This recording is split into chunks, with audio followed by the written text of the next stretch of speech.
Hello সুপ্রিয় শিক্ষার্থী, আমি সুরেশ accountingcare.com-এর পক্ষ থেকে সবাইকে স্বাগতম।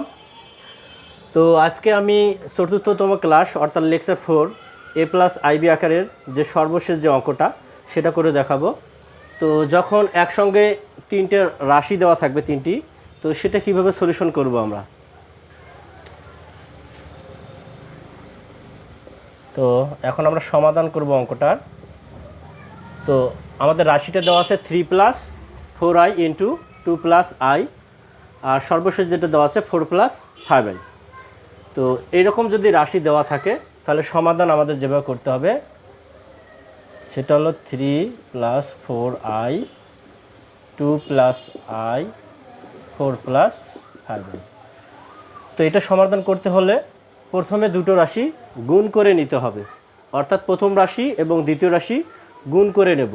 তাহলে প্রথম রাশির মান হচ্ছে 3 + 4i, দ্বিতীয় রাশির মান হচ্ছে 2 + i, আর সর্বশেষ যে রাশিটা দেওয়া আছে সেই রাশিটার কোনো মান আমরা চেঞ্জ করব না, যে অবস্থায় আছে সে অবস্থায় আপাতত রাখব। তো 3-র সাথে আমরা প্রথম দুটার গুণ করে নেব, তাহলে 3 × 2 = 6। আবার যেহেতু দুটাই প্লাস মান তাহলে প্লাস দিতে হবে, তাহলে 3-র সাথে i গুণ করলে 3i হয়ে যাবে। তাহলে 3-র কাজ শেষ হয়ে গেল। এরপর যে কাজ করতে হবে 4i এর কাজ করব। তাহলে 4i এর সাথে 2 গুণ করব, তাহলে 4 × 2 = 8i হয়ে যাবে। তারপরে প্লাস 4i এর সাথে i গুণ করব, 4i² হয়ে যাবে। আর সর্বশেষ যে রাশিটা আছে যা আছে তাই থাকবে। তাহলে এখন ক্যালকুলেশন করব। তাহলে 6 থাকলো, প্লাস 3i আর 8i যোগ করলে কত হবে 11i, প্লাস আমরা জানি 4i² মান সর্বদা কী হয়ে থাকে -1 হয়ে থাকে। তাহলে সেকেন্ড ব্র্যাকেট দ্বারা ক্লোজ করে দিলাম 4 + 5i।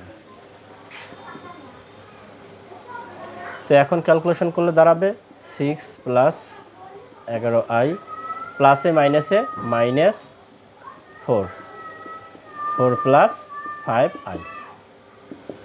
এখন 6 থেকে 4 বিয়োগ করতে হবে, থাকবে 2 + 11i, তাহলে 4 + 5i।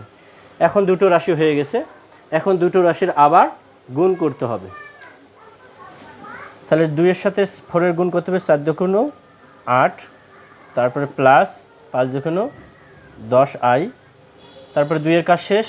এরপর আমাদের 11 কাজ করতে হবে, প্লাস 4 × 11 = 44i, প্লাস 5 × 11 = 55i² হবে।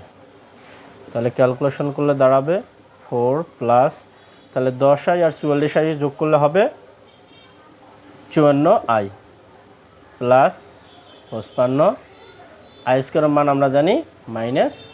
আমরা এখানে লিখে রাখতে পারি যেহেতু i² = -1। তাহলে এখন ক্যালকুলেশন করব 4 + 54i প্লাসে মাইনাসে মাইনাস হয়ে যাবে, থাকবে হলো 55। তাহলে যেহেতু আমাদের মাইনাস মানের পাওয়ার বেশি, অর্থাৎ মাইনাস মানটা বেশি প্লাস মানটা ছোট, তাহলে আমাদের মাইনাস সাইন আসবে মাইনাস। তাহলে 55 থেকে আমাদের 4 বাদ দিলে থাকবে হলো 51 প্লাস 54i। তাহলে হয়ে গেল। তাহলে এটা হলো a, এটা প্লাস, এটা হলো b, এটা হলো i। সুতরাং লিখতে পারি যা A+iB আকারে প্রকাশিত হল। তো আজ এ পর্যন্ত। আর অবশ্যই যদি আমার লেকচার ভালো লেগে থাকে তাহলে অবশ্যই সাবস্ক্রাইব করবেন, লাইক করবেন, কমেন্ট করবেন অ্যান্ড শেয়ার করবেন। সবাইকে ধন্যবাদ।